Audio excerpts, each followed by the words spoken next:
ತಿಂಗಳಲ್ಲಿ 2 ಆಪರೇಷನ್ ಮಾಡಿಸ್ಕೊಂಡು ಕೊನೆಗೂ ನನಗಿವತ್ತು ಡಿಸ್ಚಾರ್ಜ್ ಟೈಮು. ಈ ಖುಷಿಯಲ್ಲಿ ನಮ್ಮಮ್ಮ ಚಿಕ್ಕ ಮಕ್ಳು ಕುಂಡಿಗೆ ಪೌಡರ್ ಹಾಕೋತಾರ ನನ್ನ ಮಕ್ಕಕ್ಕೆ ಪೌಡರ್ ಹಾಕ್ಬಿಟ್ಟು ಫುಲ್ಲು ನನ್ನನ್ನ ನಗಾಡ್ಸಿದ್ರು. ಕೊನೆಗೂ ಮನೆಗೆ ಹೋಗೋ ಖುಷಿಯಲ್ಲಿ ಇವತ್ತು ನನಗೆ ಡ್ರೆಸ್ಸಿಂಗ್ ಕೂಡ ಇತ್ತು. ಡ್ರೈನ್ ಫಿಕ್ಸ್ ಮಾಡಿದ್ರು. ಆ ಡ್ರೈನ್ ಇಂದ ನನಗೆ ಪಸ್ಸು ಬ್ಲಡ್ ಎಲ್ಲಾನು ರಿಲೀಫ್ ಆಗ್ತಾ ಇದೆ. ತುಂಬಾ ಮೇಜರ್ ಸರ್ಜರಿ ಆಗಿರೋದ್ರಿಂದ ಎಲ್ಲ ಡ್ರೆಸ್ಸಿಂಗ್ ನ ಮಾಡಿದ್ರು. ಆಮೇಲೆ ಇನ್ಶೂರೆನ್ಸ್ ಕೂಡ ಇದ್ದಿದ್ದರಿಂದ ಸ್ವಲ್ಪ ಕ್ಲೈಮ್ ಆಗೋದಕ್ಕೆ ಲೇಟ್ ಆಗಿತ್ತು. ಅಷ್ಟೊತ್ತಿಗೆ ಅಮ್ಮ ನನಗೆ ಊಟನೂ ಮಾಡಿಸಿದ್ರು. ಆಮೇಲೆ ನಮ್ಮಮ್ಮ ತಗೊಬಂದಿದ್ ನೈಟಿನ ಹಾಕೊಂಡು ರೆಡಿ ಆದೆ. ಟೋಟಲಿ ಇನ್ಶೂರೆನ್ಸ್ ನನಗೆ 2,72,000 ರೂಪಾಯಿ ಕ್ಲೈಮ್ ಆಗಿತ್ತು ಈ ಸರ್ಜರಿ ಆದ್ಮೇಲೆ. ಅಲ್ಲಿಂದ ಆಂಬುಲೆನ್ಸ್ ಕೂಡ ಬಂತು. ನನ್ನ ವಾರ್ಡ್ ಇಂದ ಆಂಬುಲೆನ್ಸ್ಗೆ ಶಿಫ್ಟ್ ಮಾಡಿದ್ರು. ಈ ಡ್ರೈನ್ ಮಿಷಿನ್ ನನ್ನ ಕಾಲು ಹುಷಾರಾಗೋವರೆಗೂ ನನ್ನ ಜೊತೆಗೆ ಕ್ಯಾರಿ ಮಾಡಬೇಕು.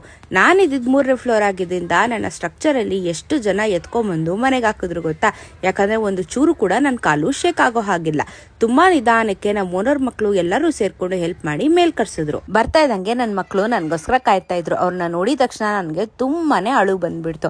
ಅವ್ರನ್ನೆಲ್ಲ ಹಗ್ ಮಾಡಿ ಪ್ರೀತಿ ಮಾಡಿ ಅವ್ರ ಜೊತೆ ಮಾತಾಡಿ ಮೈಂಡ್ ನ ಕೂಡ ರಿಲ್ಯಾಕ್ಸ್ ಮಾಡ್ಕೊಂಡೆ. ಈ ತಿಂಗಳಲ್ಲಿ 2 ಮೇಜರ್ ಸರ್ಜರಿ ಆಯ್ತು. ಮುಂದಕ್ಕೆ ಇನ್ನೊಂದು ಸರ್ಜರಿ ಇದೆ ಅಂತ ಕೂಡ ಹೇಳಿದ್ದಾರೆ.